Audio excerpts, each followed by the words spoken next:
It is a strange thing how little, in general, people know about the sky.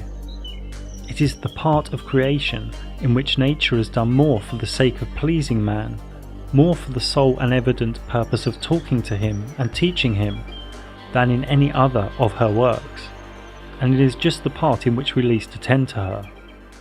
John Ruskin. In this offering, I will share reality, perception, wonder, archetype, and hopefully a sprinkle of wisdom regarding the sky luminaries. Many are looking to the horizon, to the shape, to computer screens, to other land, to mental models, but not many are looking up at what is actually real and observable. Most notable in the Luminaries Mysterium is what we call the Sun, an epic and enigmatic source of real cycles, real energy, and real wonder. There is nothing new under the sun. Truth is singular and eternal. The sun is a focal point of life-giving heat and light. Only a fool states they know what it is.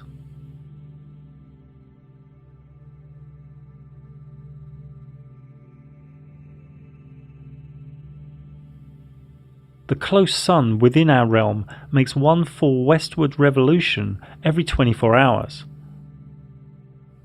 spiralling out and gradually faster to the Tropic of Capricorn on the winter solstice, and spiralling in and gradually slower to the Tropic of Cancer on the summer solstice, thus giving us the seasons. Looking to the west, we can see a sunset move slightly to the right, curving around on its path. And close to the summer solstice, in northern Norway, we can see the sun never sets to the observer.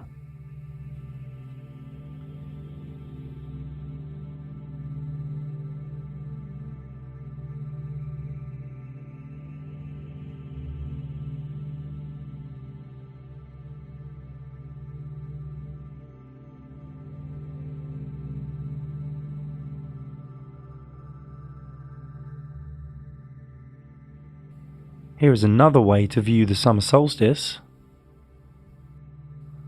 The smaller dome here is a human's observable area, and the larger dome could be presented as a flat sky. This is still an unknown. Here is another way to look at the equinoxes.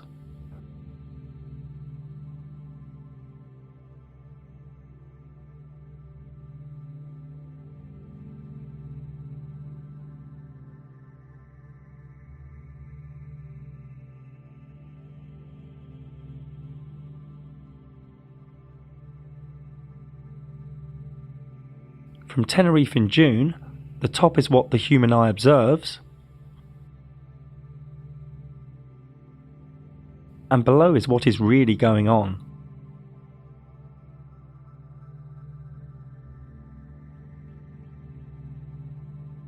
The analemma is where one takes a photo or plot point of the sun at the same time of day, from the same location, over a year.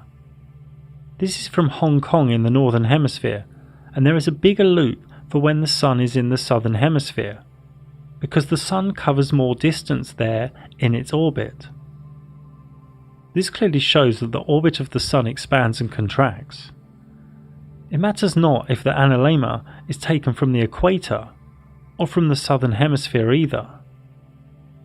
The southern loop is always bigger, as one would expect. Here in Stellarium, I have set the time to 5 PM in Europe, faced southwest, and turned on the ecliptic, which is the sun's path.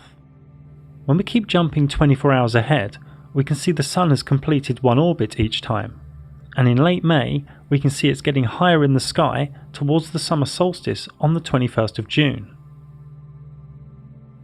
and then starts to go lower in the sky towards the winter solstice in December.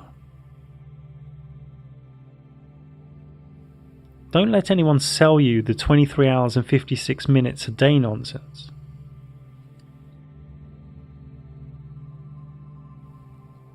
In real life, as it shows in Stellarium, we can see only a section of the night sky. When we move, our vanishing point also moves with us. And therefore, what we can see in the sky moves with us too. We know the sky appears to the eye as a dome, but this could be due to perspective.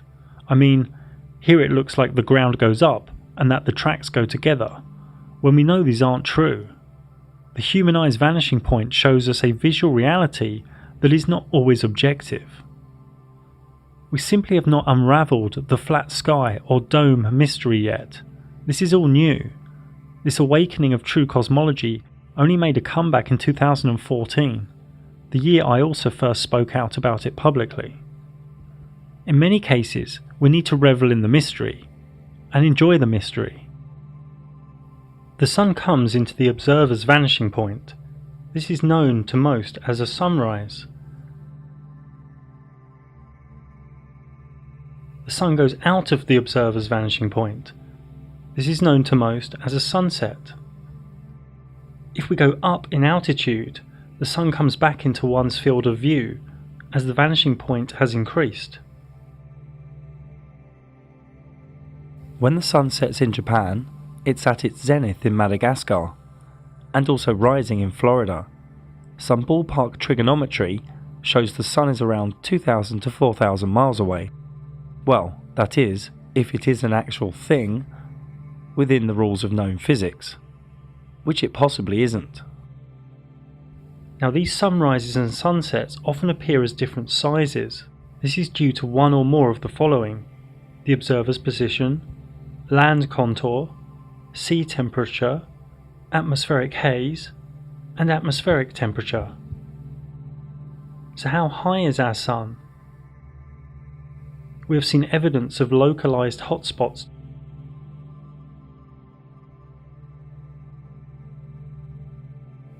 This blue sky layer is around 15 kilometers thick.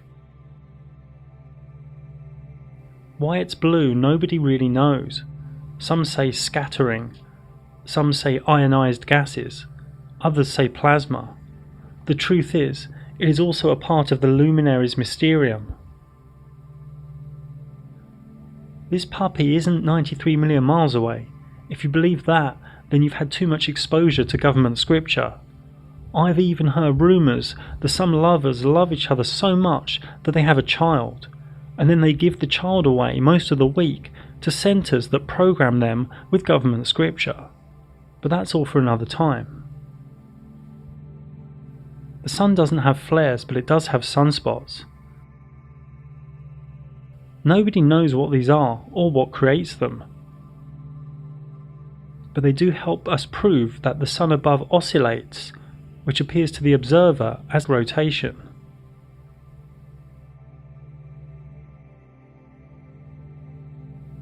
The actual light of the sun does many wondrous and irrational things, near impossible to work out logically. Here is the model for sunlight observation for various months.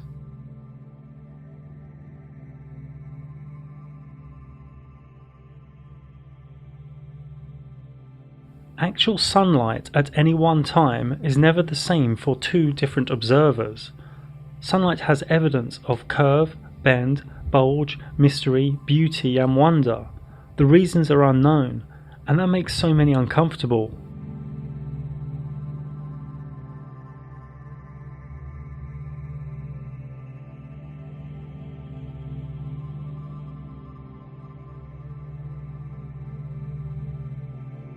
We don't even know if it is really an object.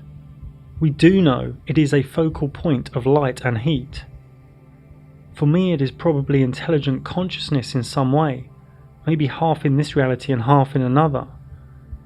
It could just be far beyond our comprehension altogether, a reflective or geometric masterpiece of spiritual consciousness, a luminary of the Mysterium.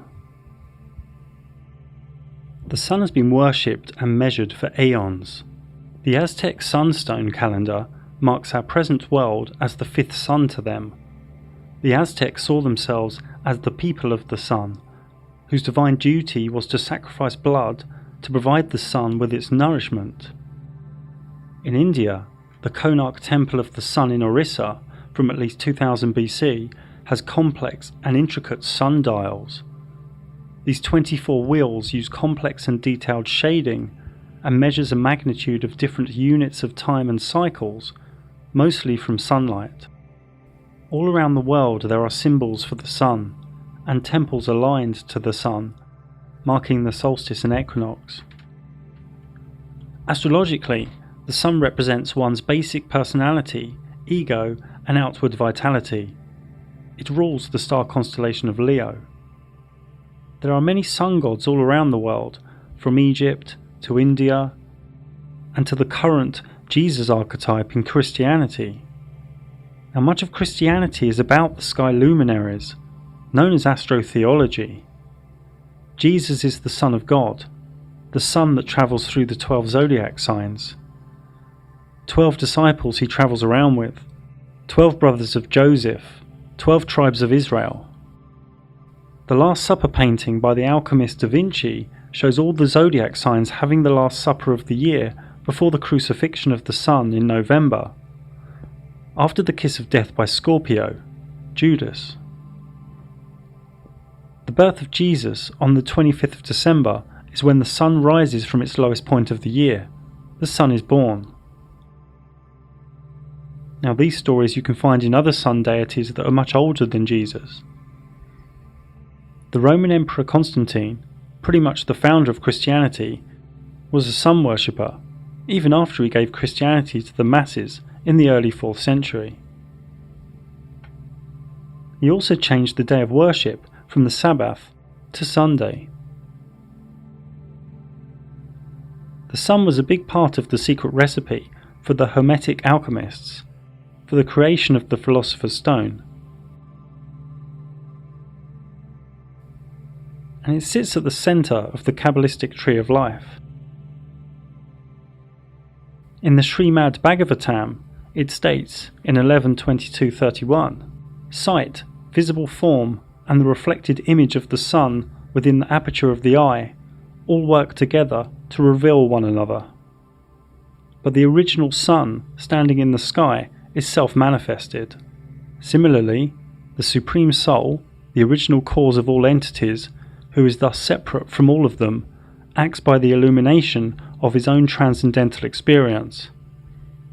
As the ultimate source of manifestation of all mutually manifesting objects. Democritus, in BC, said a quote that will help us as we continue through the other luminaries. It will be apparent that it is difficult to discern which properties each thing possesses in reality. The moon is the other large luminary in the sky. It has always been an enigma. It has always been worshipped, and its energy through its mystical phases affect much life in this reality. A mystic once said, "Look at the moon in the sky, not the one in the lake." Another said, "Moonlight drowns out all but the brightest stars." A Taoist author once said, "The moon does not fight, it attacks no one, it does not worry, it does not try to crush others, it keeps its course, but by its very nature, it gently influences." The moon is the same size and distance as the sun, and follows close to the sun's path, the ecliptic. The moon takes about 24 hours and 51 minutes to complete a revolution above us, slower than the sun. The moon is always close to the ecliptic, within 5 degrees above or below. It also comes and goes, just like we saw with the sun. The moon crosses the sun's ecliptic approximately every 2 weeks. These crossings are known as lunar nodes. If it crosses the ecliptic at full moon, we have a lunar eclipse. If it crosses the ecliptic at new moon, we have a solar eclipse. Remember this for later. The moon takes an average of 29 days, 12 hours and 44 minutes to go through one lunar month, one lunar cycle, from new moon through waxing, full, waning, back to new moon. Because of this motion, the moon has a point in time each lunar month when it is closest to the Earth, perigee, and a point in time where it is farthest from the Earth, apogee. The Sun moves faster than the moon. The Sun catches up with it, creating a new moon, and then speeds ahead of it. More accurately here, we can see the lunar phases are caused by the relative geometry of the moon to the Sun in the flat Earth sky. These two luminaries are linked by what one could call pranic, magnetic electro, or chi energy. The first quarter moon is when it is half illuminated and occurs when the Sun and Moon are 90 degrees apart in the sky. At full moon, the moon is fully powered and fully illuminated when the Sun and Moon are 180 degrees apart in the sky. The moon self-luminates and self-deluminates. It powers up and powers down. There is evidence to suggest this geometric relationship creates the tides in the oceans too, as salt water is ionized and can react to magnetic electro.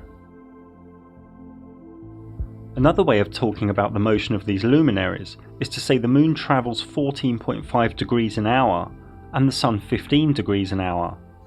So the moon loses 12 degrees a day on the Sun. People are okay that the Sun is self-luminating, so people should also be okay that the moon is self-luminating too. A nice way to remember if the moon is waxing or waning is if it is like a letter C or D. A cat goes, waning, and a dog comes, waxing. These phases can be known far into the future due to the Sun and Moon's constant speeds. This works as a geometric clockwork, a calendar in the sky so to speak. Chinese, Thai, Hindu, Islam and Hebrew calendars still today are linked to the moon cycles, the lunar month. If one photographs the moon 51 minutes later on successive days, note due to the moon rising about 51 minutes later each day, over one lunar month it will trace out its own analemma. The moon can be seen above in the sky at the same time in distant places. Depending on where one is on a line of longitude, depends on what degree of rotation the moon will be.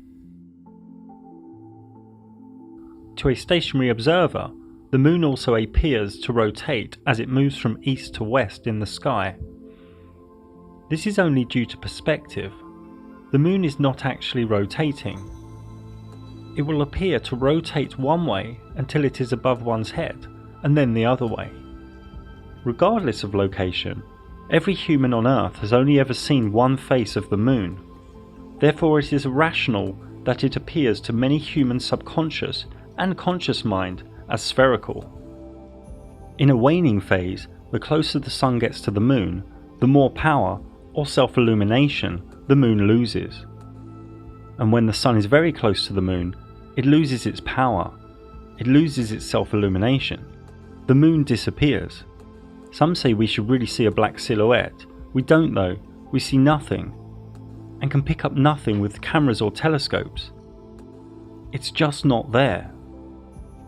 This new moon really could be just that, a brand new moon, and we will layer up on this information later.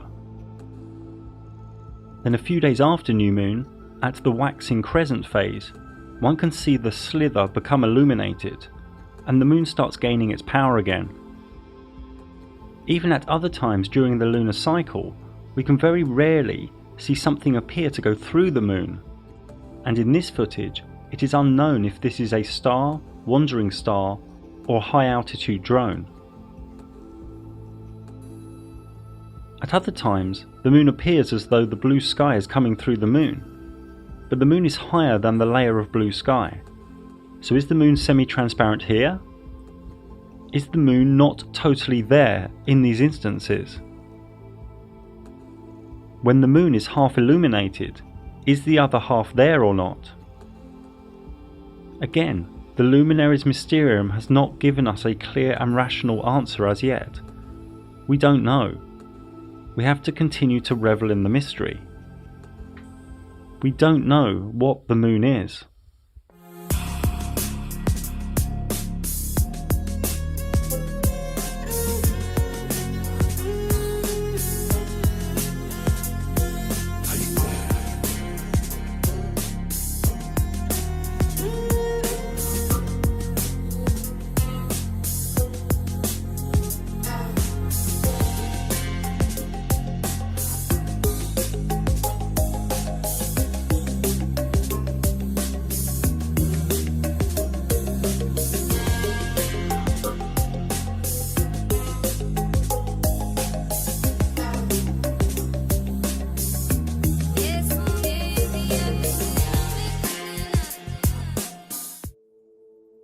We don't know what craters are. In truth, they are just different shades of light and dark. Worth noting though, that in the electric universe community, laboratory experiments using electric arcs by plasma physicist C.J. Ransom created craters. Is the mainstream story for the 22-degree halos another wild myth? It's almost as if the moon and sun are piercing into this reality, or piercing into a layer in our sky. Both look like spheres to our subconscious, but simply this cannot be so. The moon gives us energy for sure, but whether it is a projection, an actual object, or even an old malfunctioning sun, we don't know.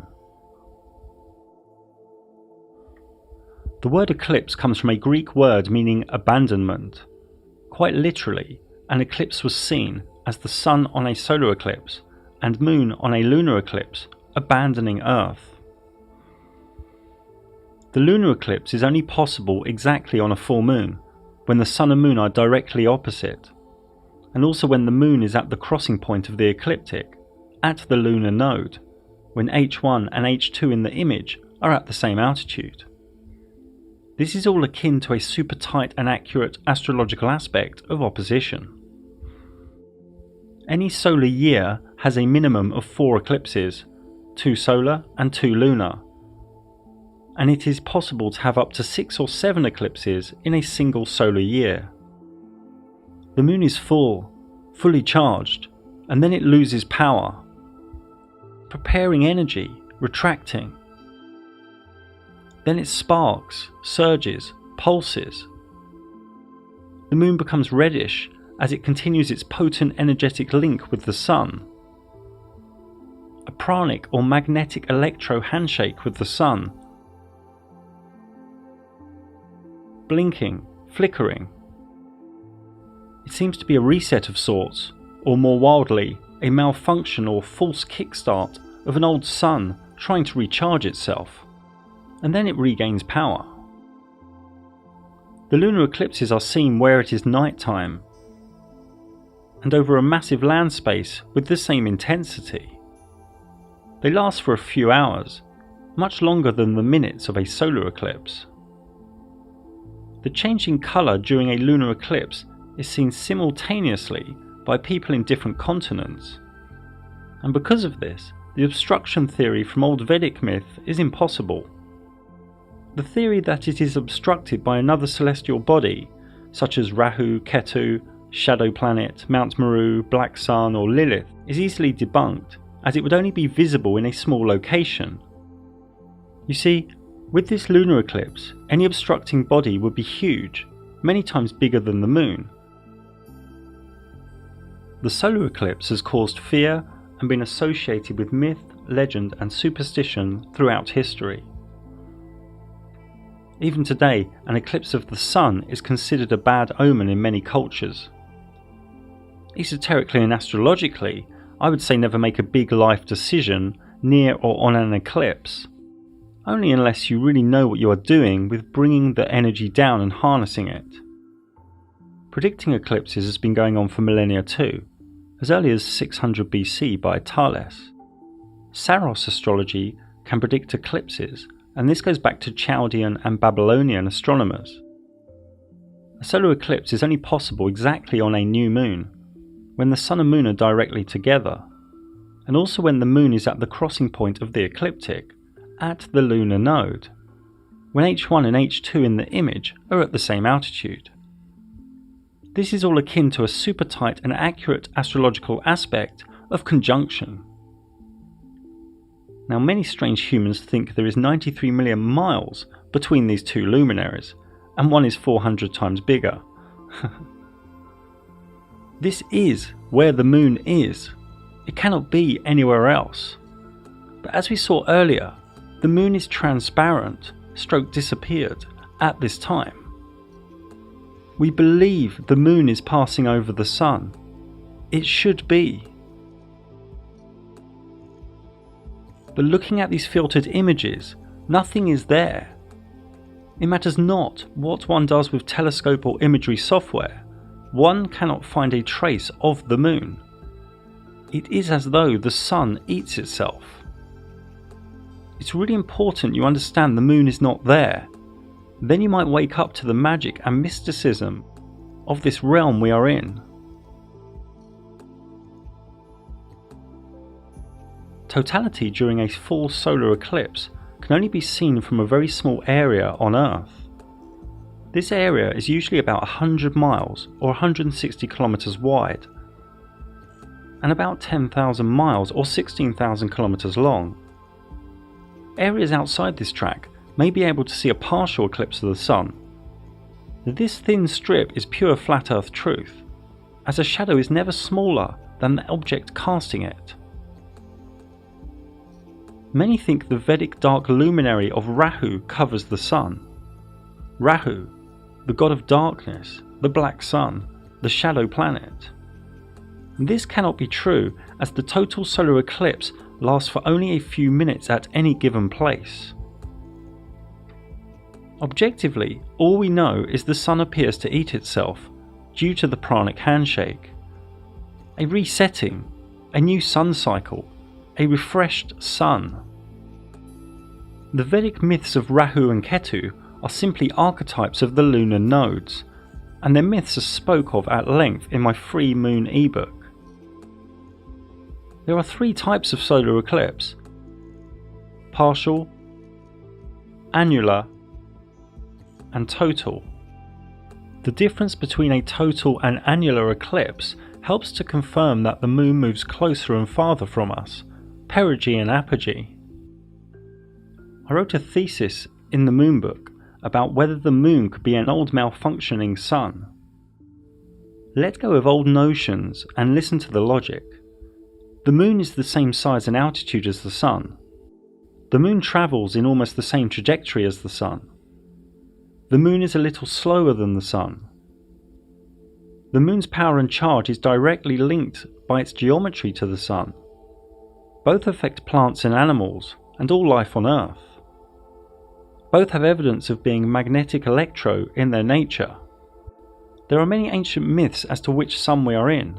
For example, Aztecs say we are in the fifth sun, and my free moon book contains many other supporting myth, legend, and pantheon. The moon is awash with mystique, myth, superstition, and esoterica. The new moon is like a start of a wave, the start of new intentions. The full moon is like the crashing of the wave, and the waning moon is like the decay of a wave retreating. A healthy woman in her power has her menstrual cycle during or near full moon or new moon. It is more beneficial esoterically to fast or cleanse the days before a new moon. At full moon, the pineal gland opens more and the spiritual veil is thinner, so to speak. Most humans have dense energy and live in the five senses and personality matrix, and are disconnected from the moon's energetic cycles. The moon phases also affect the planting of crops and plants, and many other things. In astrological terms, the moon is one's soul, emotions, moods, and subconscious, and is home in the sign of Cancer, which links to feelings, trust, intuition, nurture, and mothering.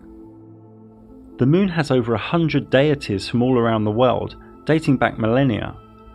These cover moon worship, adoration or veneration of the moon, a deity in the moon, fertility, or a personification or symbol of the moon. Most notably Diana with the Romans, and the earlier Greek Selene, Artemis, Hecate triad. Some even say Islam and Allah came from a lunar cult, from pre-Islamic Arabic myth. In Hermetic alchemy, the sun and moon need to be reconciled within the self. The inner male and female, logic and emotion, communication and feeling, all united in perfect balance before the elixir can be achieved.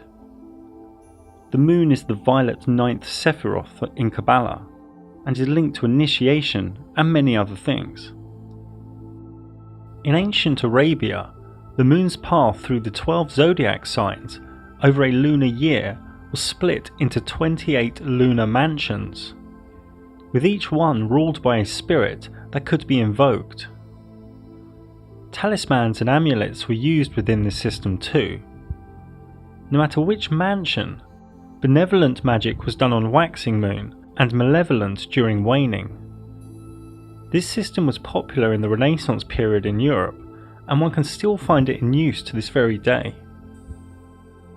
Her charms are for sure a mystery unto herself. The word planet comes from the Greek word planetos, meaning wandering star. The wandering stars are 8 specific luminaries in the sky. From the left in the image, Mercury, Venus, Mars, Jupiter, Saturn, and the dimmer and slower Uranus, Neptune and Pluto. The wandering stars are rays of energy, and they represent certain ideas and archetypes that all ideas and archetypes root back to. A conception of the universe, inside you too. The macrocosm in the microcosm in the macrocosm, as above so below. Each of the wandering stars are linked to certain symbols, myth and deity, as we will soon see. This ancient geocentric model was actually pretty close to the truth, and lasted for over 1,000 years before the elite smashed it up. The error here is that each of the wandering stars are actually all quite close to the ecliptic. Each are probable to be a similar distance from the Earth, but correctly here, some are faster than others. Note too that each wandering star has a unique brightness and colour. Another crude way to aesthetically show the wandering stars is here, all close to the ecliptic. Note though that the speeds here are not correct. Each of the wandering stars has its own retrograde motion.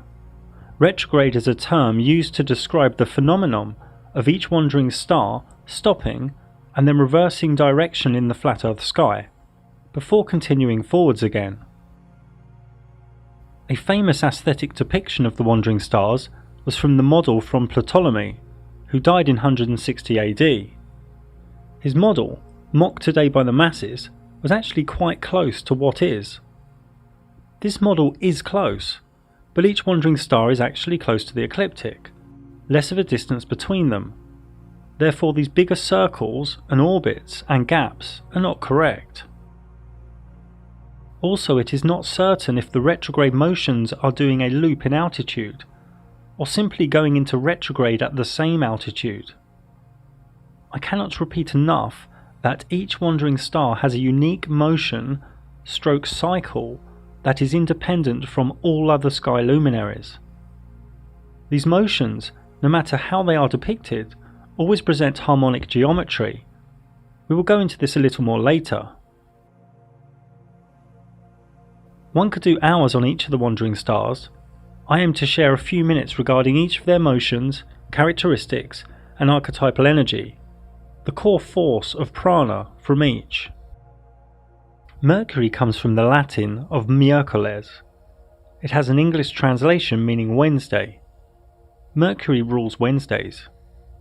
Mercury is not what the elite want you to think it is, a rotating spherical rock 50 million miles away, has mind-controlled the masses.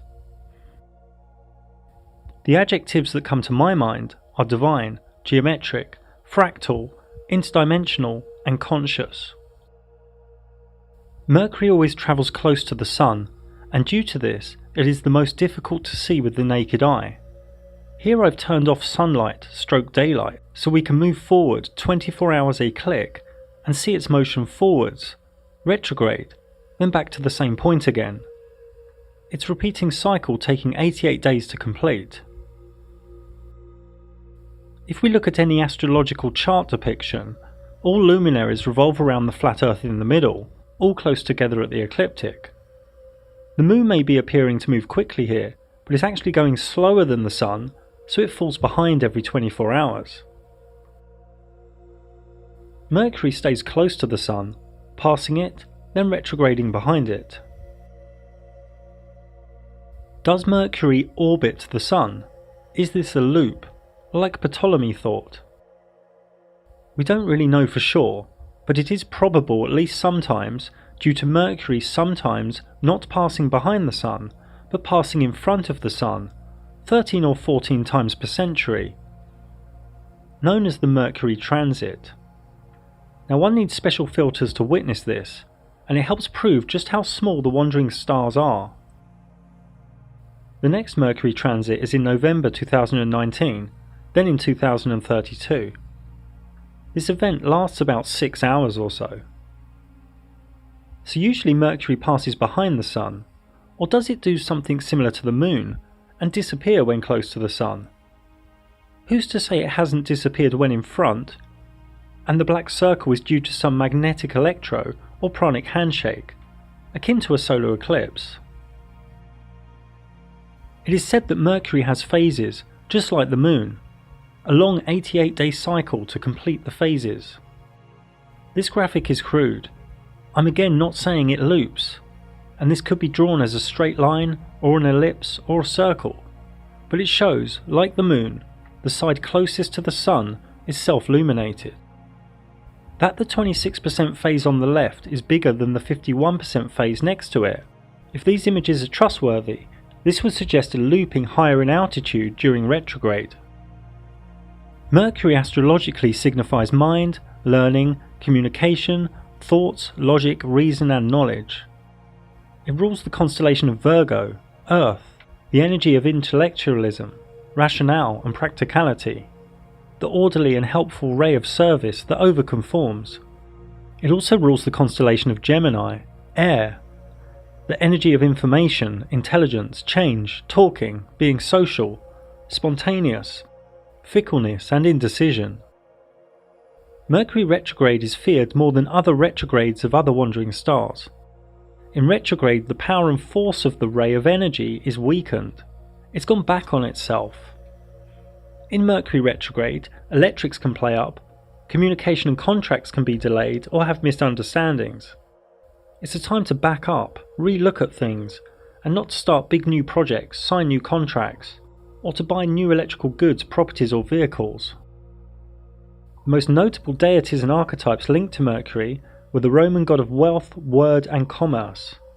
Also Hermes, the Greek god of alchemy, born from Thoth, the Egyptian god of writing, knowledge and the Emerald Tablet.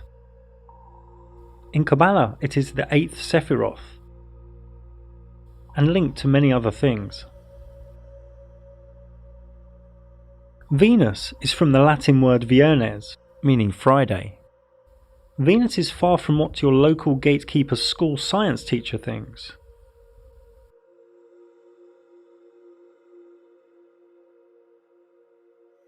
Here we can see the Sun and Moon, Mercury in orange and Venus in small white. Like Mercury, Venus always travels close to the Sun, but is slower and travels further away from the Sun than Mercury, in a slower cycle, ensuring Venus to be the morning star before the Sun, or the evening star after the Sun. This Venus cycle takes 225 days. To the naked eye, Venus doesn't appear to twinkle, but instead glows with a bright and steady silvery light, making her the second brightest light in the night sky, after the Moon. Out of the wandering stars, it is only Venus and Mercury that have phases.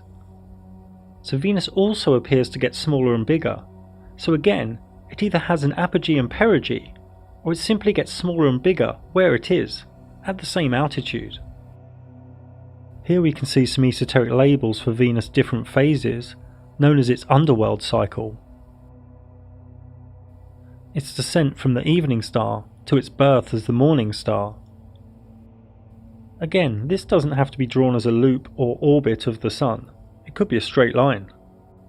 Her full synodic cycle, from inferior conjunction to inferior conjunction, takes near 584 days, or about 1.6 years. This is due to the interaction of Venus's 225-day cycle with the 365-day solar cycle. Now Venus, whether it loops around the Sun or not, when it conjuncts with the Sun, it creates these 5 points. And these 5 points are in perfect geometry above us. This is known as the dance of Venus. and these 5 points make the perfect pentagram, fractals in the sky. This was all known to the mystics of the Renaissance period. This is the current Venus cycle within its current dance. Venus also creates geometric patterns with Mercury, all from a random Big Bang, they tell your children, via their worldwide mind control program. Venus is the only other wandering star, as well as Mercury, that sometimes appears to pass in front of the Sun. Like Mercury, we don't really know if it is in front of the Sun, or in the Sun, or if it disappears like the Moon due to some pranic handshake. A Venus transit is more rare though. This reoccurrence pattern of 8 plus 105.5 plus 8 plus 121.5 years repeats itself in the catalogue of Venus transits. An example of this pattern is in the transits of 1874, 1882, then 2004 and 2012. Note that Venus appears larger than Mercury when transiting the Sun. Now if one takes a photo from the same location every 24 hours, over 113 years, one sees another dance between the Sun and Venus. One gets an analema. Here is an analema from Venus and Mercury.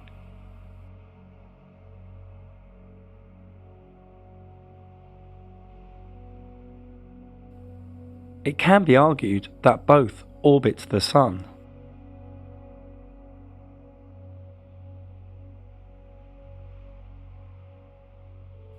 But it may not be the case. Look here. This dot is moving in a simple elliptical path.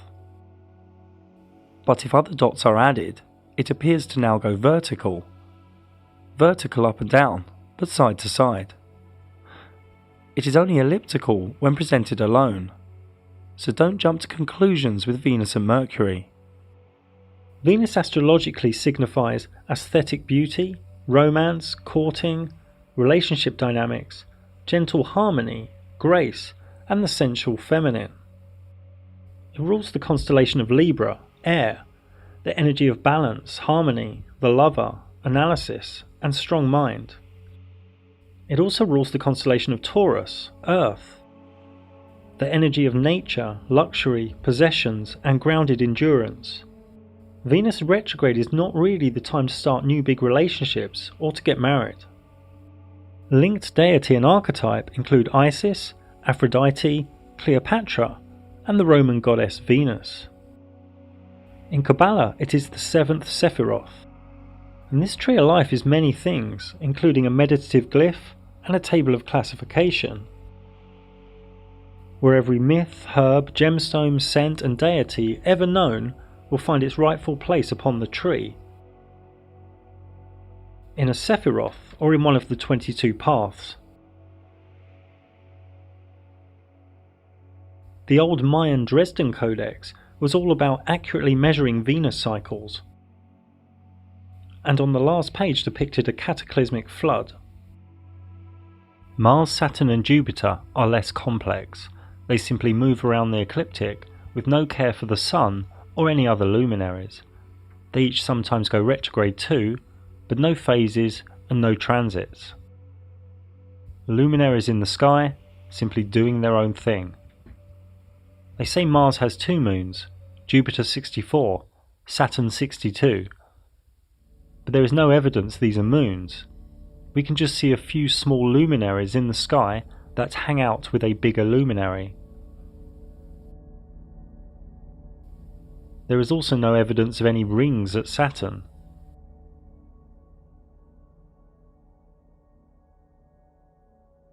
This animation you should understand more now.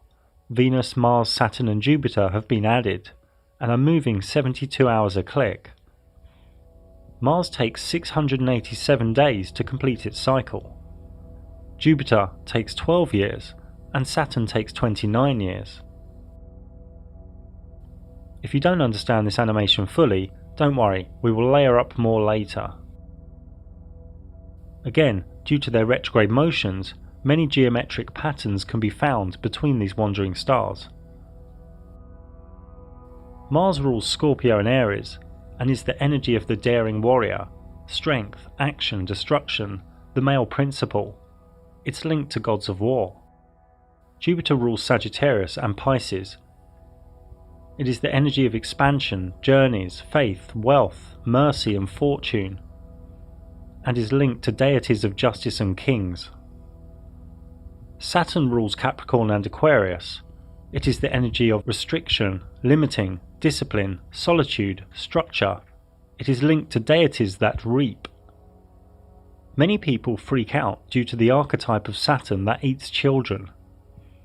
This is really just to show that it is slow and returns when one is no longer a child. But for sure, the current elite do like to munch on a child sandwich when they get together. In Kabbalah, Mars is the 5th, Jupiter the 4th, and Saturn the 3rd Sephiroth. And again, each force of energy has many attributes in the Cabalistic tables of correspondence.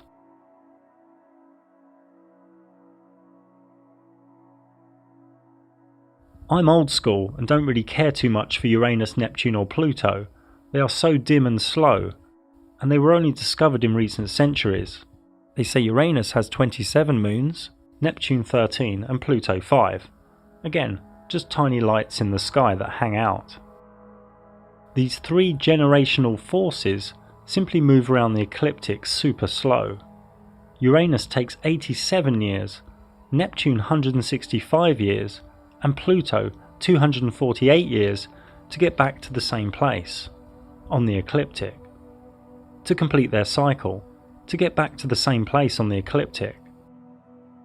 They are known in the matrix as outer planets, but in reality they are simply dimmer and slower, and there is no evidence they are further away. Due to points of retrograde over tens of thousands of years, Uranus and Neptune will do their own geometric dance. Uranus is the energy of rebellious change, freedom, revolution, and awakening. Neptune, the energy of dreams, mystic awareness, and idealism. Pluto, the energy of subconscious forces, death and rebirth, power, obsession, and truth. There is a whole host of geometry in the sky when looking at various combinations of wandering stars, but no evidence of spheres, rocks, gas giants, light years, or any other of the government fairy tales. The wandering stars are each magnificent and radiant forces of energy that contain the human psyche and our subconscious archetypes.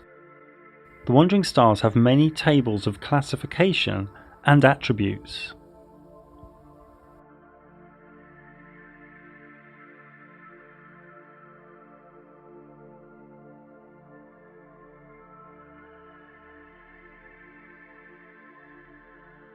They also link to the days of the week, and this star shows the order too.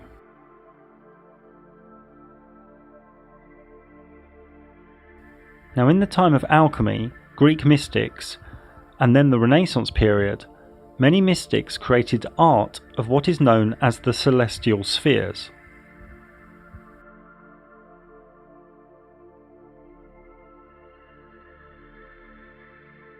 This isn't calling any wandering star a sphere, or showing their distance, or physical order. These show the levels of vibration, the levels of frequency, from a spiritual perspective. They always take the order Earth, Moon, Mercury, Venus, Sun, Mars, Jupiter, Saturn, the firmament of fixed stars, then into the world of divinity, the premium mobile,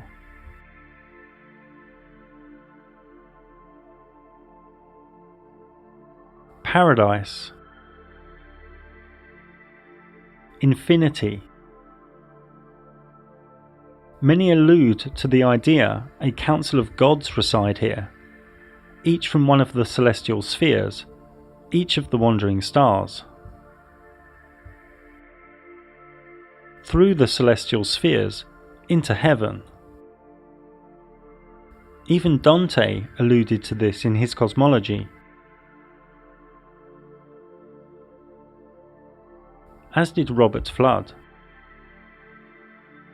But what does this all really mean? This is all Cabalistic, the soul's journey to Godhead while within the body, within the same carnation, starting at 10, the 4 elements on Earth, up to 1, the Godhead. In Kabbalah, when we actually see a wandering star with our eyes, for example Jupiter, this is the densest of the 4 worlds within that luminary. There are another 3 levels of vibration spiritually for each wandering star that the eyes cannot see. And Kabbalah uses these forces as a climbing frame and roadmap, so to speak.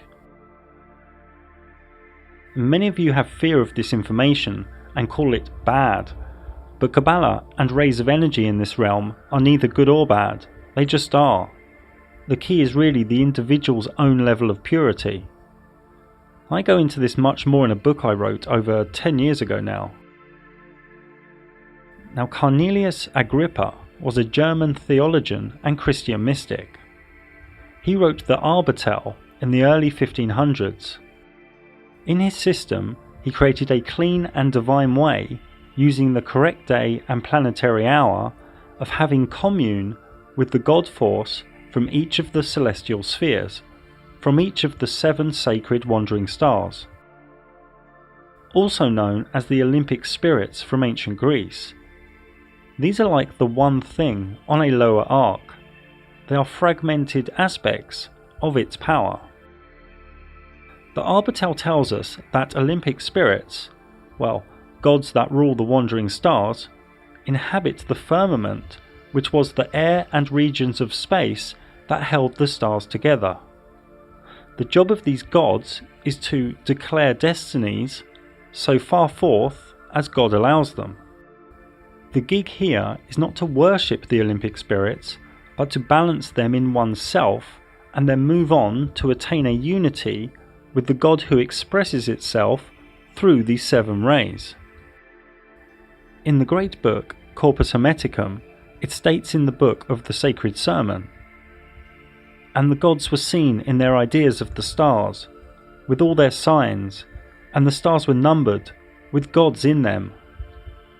Also, "And heaven was seen in 7 circles, its gods were visible in forms of stars with all their signs, while nature had her members made articulate together with the gods in her, and heaven's periphery revolved in cyclic course, borne on by breath of God." Now for me, one reason for the NASA mind control and fake cosmology is that they really don't want people knowing this stuff. They even have so-called truthers, spiritualists, religious people and New Agers against this information too, cowering in fear, unable to objectively research. You see, this magical realm we are in, if known by the masses, would bring their whole physical-based system of control, greed and selfishness down in no time at all. So they spend hundreds of billions of dollars bringing everything into the dense physical. They are hiding divinity every way they can.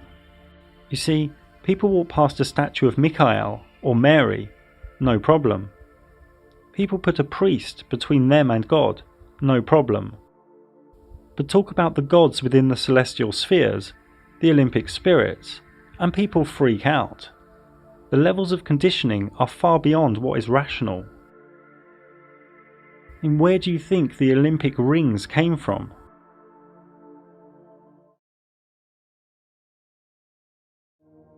The blanket of fixed stars all move in unison, as one, with next to no evidence of any parallax. The blanket of stars are probable to all reside at the same altitude, behind and higher than the wandering stars, and probable to be somewhere between 3,000 and 4,000 miles away from Earth. There are under 10,000 stars visible to the naked human eye, and because of the human eye's vanishing point, one can only see less than half of those from where one stands. Before we look at the blanket of stars' speed, motions, patterns and mystery, Let us look closely at what they could be. What are the stars? We don't have the correct labels in our vocabulary.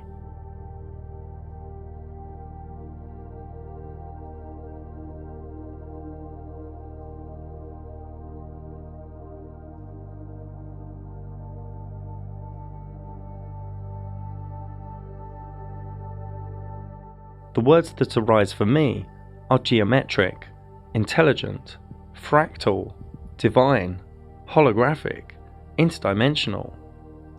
Some even appear as diamonds. Some hollow.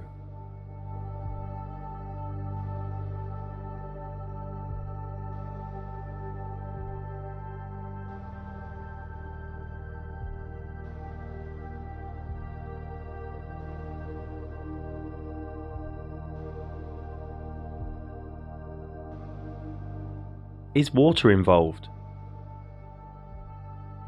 Is sololuminescence involved, where high-frequency sound waves in liquid cause a bubble to implode into light?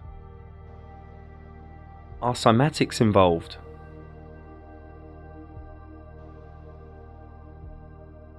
The language of resonant frequency?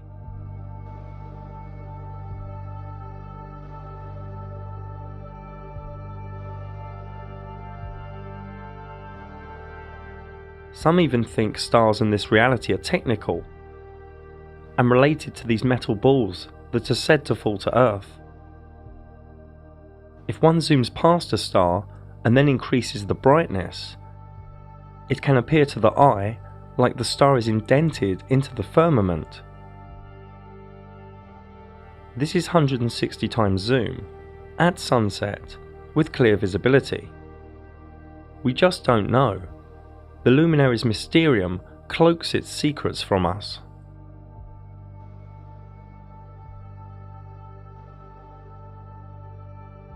The blanket of stars revolve around Polaris, the North Star above the central North Pole. With time-lapse we can see this, day after day, rolling out the lie of four motions. To find Polaris in the northern sky, just look for Ursa Minor or Ursa Major. From Chicago we look north and we see the stars rotate around Polaris, and from Paris.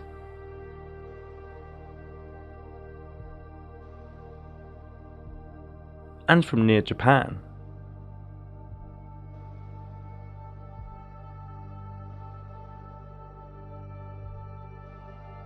This is from southern Spain.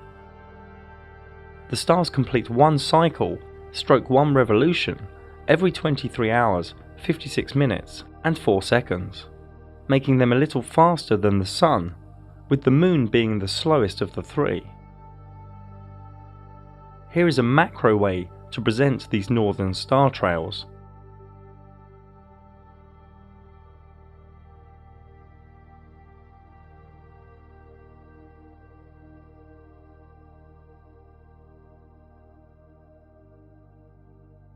To get a good idea of the motion of stars, we need to look in different directions.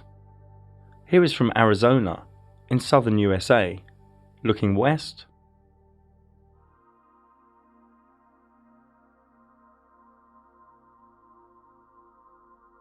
looking east,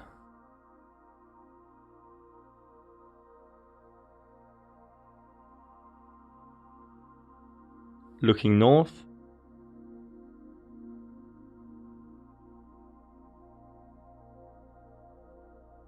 and looking south.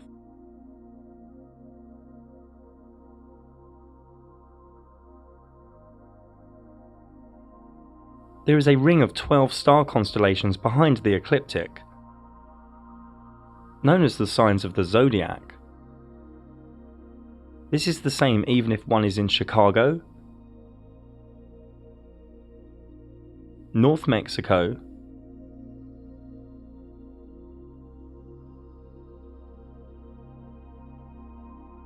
southern Chile, or anywhere on Earth. So if one splits the circular 360-degree ecliptic up into 12, one gets 12 times 30 degrees, each being a sign of the zodiac, which all takes 23 hours, 56 minutes and 4 seconds to revolve above us. These constellations appear upside down to people in the southern areas of Earth, for the simple reasons shown here. As the stars take 23 hours, 56 minutes, 4 seconds to revolve, and the Sun takes 24 hours to revolve, every 30 days or so, the Sun enters a new sign of the zodiac, and then will spend around 30 days there until the zodiac has overtaken the Sun again. This can be seen here too, with the zodiac being the outer thin ring of 12 signs. First we will move 2 hours forward a click. Then if we move 10 days forward a click, we see the zodiac speeding ahead, so the Sun therefore travels through the 12 signs of the zodiac over a solar year.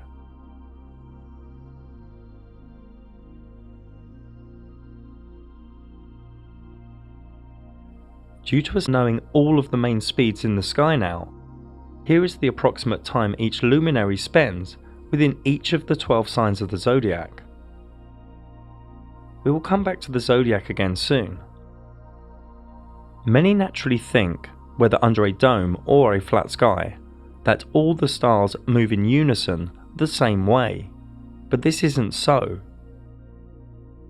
South of the equator, an observer can see a wheel in the sky to the south, spinning in the opposite direction. And here are more examples.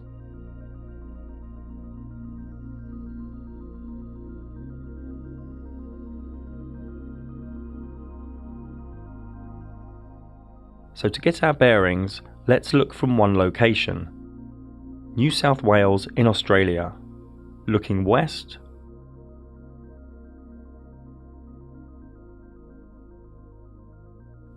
looking east,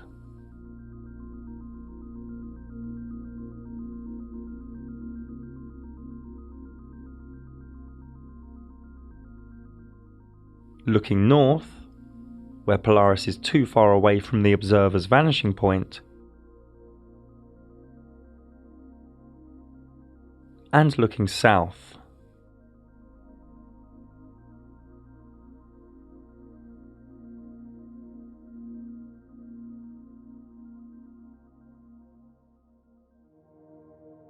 So this wheel at the south is interesting for two reasons. One, it creates a fractal if caught on time-lapse photography at different intervals, a bit like this. And two, because at 3 different locations on Earth, the exact same southern wheel can be observed in the sky. Again, this could be under a dome or a flat sky, but having the same 3 wheels in the southern sky is still currently fully unexplained, using the logic we know thus far within this realm. Some say reflective duplication. Some say it is the North Stars refracted, reflected, or warped in some way. Others say perspective, but super interesting and relevant is that this southern wheel also takes 23 hours, 56 minutes and 4 seconds to revolve. We just don't know all the answers to the Luminaries Mysterium. The precession of the equinox is a real phenomena. Over 26,000 years, the whole blanket of stars completes a tiny wobble, ensuring that the exact point above the north celestial pole moves in a small, super slow circle. This is all known as the Great Year. If we go as north as possible on Earth, and look up with the equatorial grid on, Polaris is at the centre. Now if we turn the azimuthal grid on, we can see Polaris off-centre, and if we change the year by 2,000 year chunks, the whole blanket of stars moves ever so slightly. The Earth isn't moving or tilting or wobbling, it's the blanket of stars moving.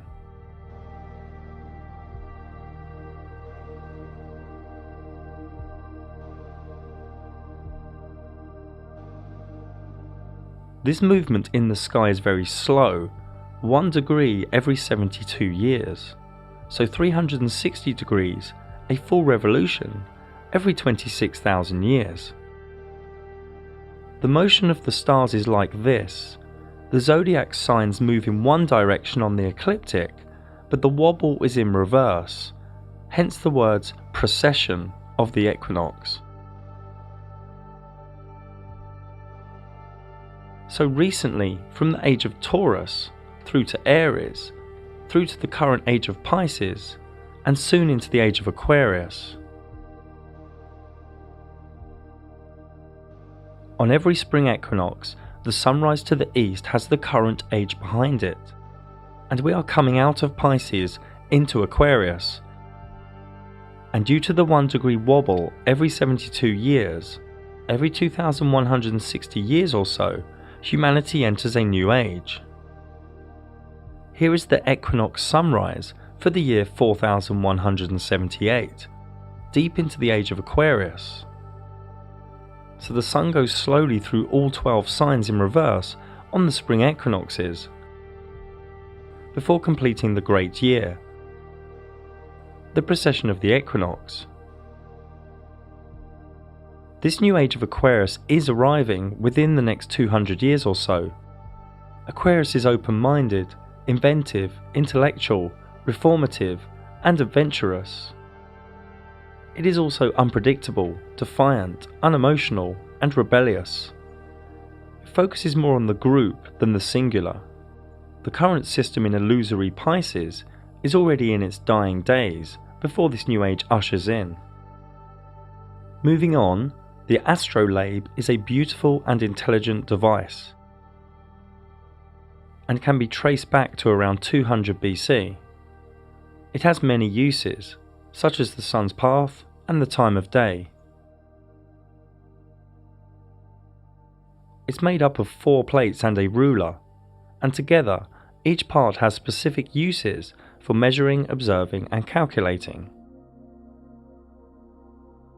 The device can be used for star locations, cardinal directions, wandering star positions, sunrise and sunset, eclipses, and so much more. And this still works today. No CGI and no Wi-Fi needed. Another device, the planisphere, can be traced back to the 1500s.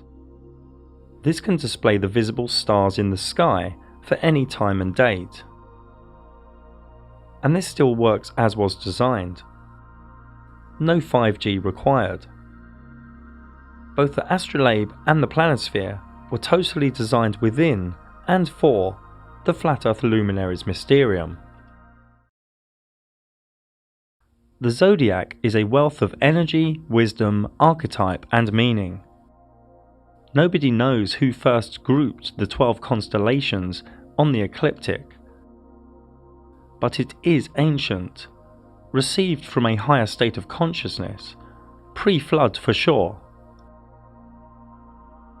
Each sign has been anthropomorphized as figures, animals, and archetypes.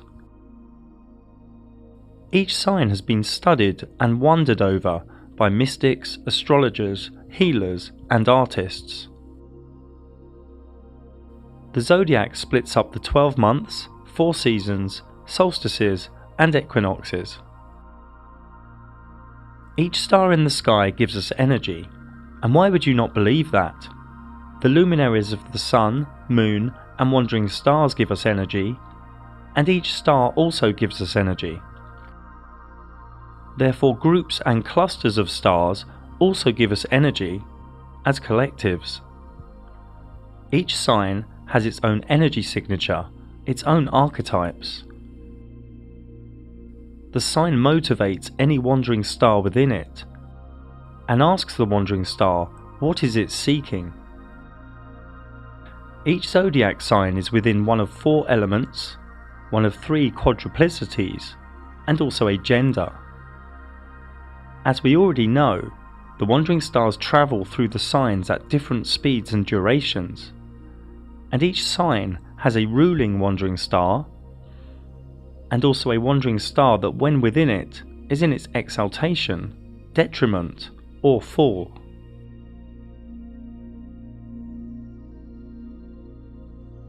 What zodiac sign a wandering star sits in is key to how the wandering star is filtered, how the ray of energy plays out, how it functions, how it's motivated.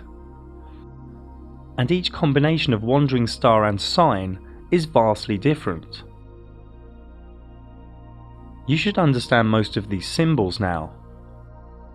Think of each wandering star as a function of the psyche within all human beings. Think of each zodiac sign as the location of what the particular psyche function is seeking, how and where it will play out. So this is what astrology is, the wandering star and the zodiac signs in constant movement behind the ecliptic. And their infinite amount of combinations allow for luminology/astrology to be achieved, recorded, projected and practiced. This is a repeatable science. Edgar Cayce once said, "The signs of the zodiac are karmic patterns, the wandering stars are the looms, the will is the weaver." The aspects are some specific geometry between the wandering stars on the circular ecliptic. Each human has a unique personal astrology chart for the moment he or she was born, a natal chart, or soul blueprint. This natal chart holds one's talents, challenges, emotional and communication dynamics, evolution, and much more within it. The energies of the 12 signs are already within each human being, but each human being has a different balance of them, with amplifications and gaps. The evolutional quest is to be a perfect balance of all 12, all radiating in their best octave.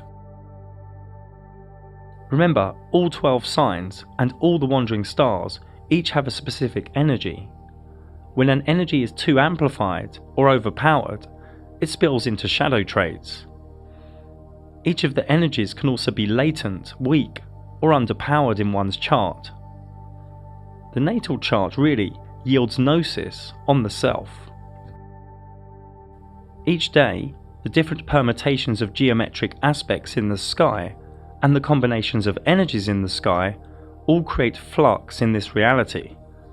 It gets human dynamic and interaction in this reality moving and changing. If one overlays one's natal chart with today's sky chart, or tomorrow's, or next week's, or any date or time in the future, one can see what energies are at play and navigate that moment, or that hour, or that day, whether it be a meeting, or a wedding, or a new project. And the elite really don't want you to know this stuff, but Wall Street, governments, and the military all use this science of the sky. Remember, astrology is not something to live underneath or fear. It is a tool. We all have free will and can each swerve, duck, or ride any coming energies. The sky is the engine room of this reality. Astrology is a finger pointing at reality. Now, Western mystics studied astrology deeply and knew how to understand and interpret the sky, how to bring the macrocosm down to the microcosm in a multitude of ways.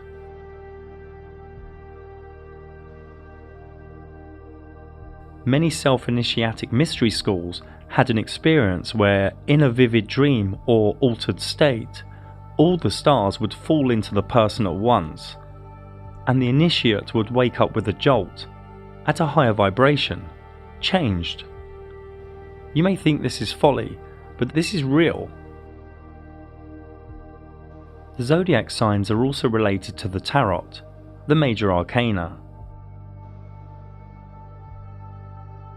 And each third of each sign is assigned to a minor arcana. Both are shown here. The profane think tarot is just for divination, but the tarot energies are forever present through the sky, through time, fitting like a glove to the energies of luminology. It might be wise to ask yourself why astrology is not taught at colleges or universities. I have had over 100 Flat Earth astrology clients, and for a deeper look into the changes Flat Earth brings, plus more about signs, aspects, orbs and houses, please see my dedicated video on this same channel. There are Flat Earth zodiac clocks and zodiac symbolism all around old European churches, so it's a little bit strange that many modern day Christians look at astrology as something bad. So sit back and take in the next minute or so.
We still need to cover some of the other luminaries in the sky, ones with wild stories within the zombie matrix.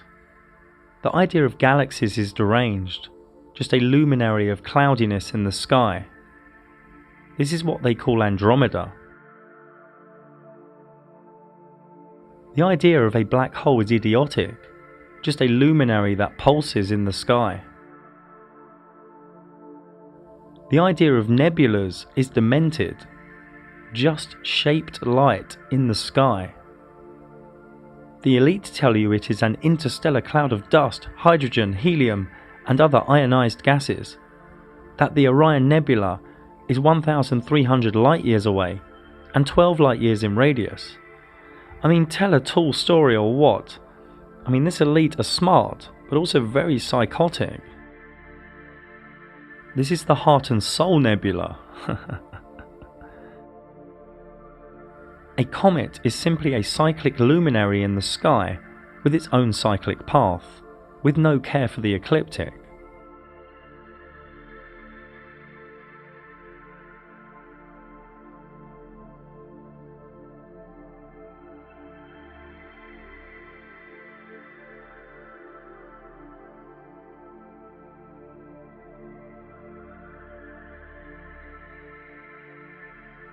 Shooting stars are simply lights that wisp across the sky, appearing randomly, but often at synchronistic moments. These are not meteorites. There is no evidence of these so-called meteorites ever landing on Earth. If these were real, every month or so a house or a building would be destroyed. The very rare and very dodgy articles from the Smithsonian Institute, which have previous if you know my work, and other mainstream news agencies don't really give us any hard evidence.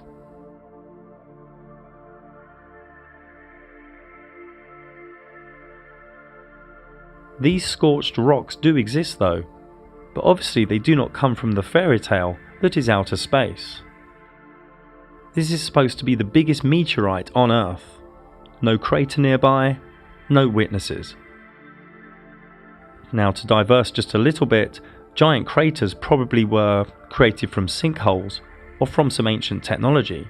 We don't really know. But we do know that a lump of rock didn't land and then just vaporize on impact. And we know that a fireball making a big dent in the ground isn't really rational. More on the cover-up of meteorites and craters is in my Edge documentary. Now, meteor showers are just cyclic, wispy luminaries that come in groups. The Perseids shower every August is the brightest. The dense and cloudy area of stars in the sky is known as the Milky Way. This is not really what this was called. This was called the Great Rift, or the Dark Rift, by different people all around the world. I did a whole documentary exploring some of the ancient myths and knowledge surrounding this area of the sky luminaries. Feel free to check it out. The northern lights are highly probable to come out of the north centre. We don't know what they are, but they must be linked to magnetic electro and or divinity. The light pillar phenomena occurs rarely and randomly where it is cold. The story of ice and optics doesn't work for me. Going full cult scientism on divine beauty is fool's work. The sky is a giant calendar. The sun tells the time, the moon tells us the day, and the stars tell us the months and years. We live inside a beautiful realm, a perfectly designed timepiece, with mathematics and fractals within its fabric. The sky is the only real tangible calendar.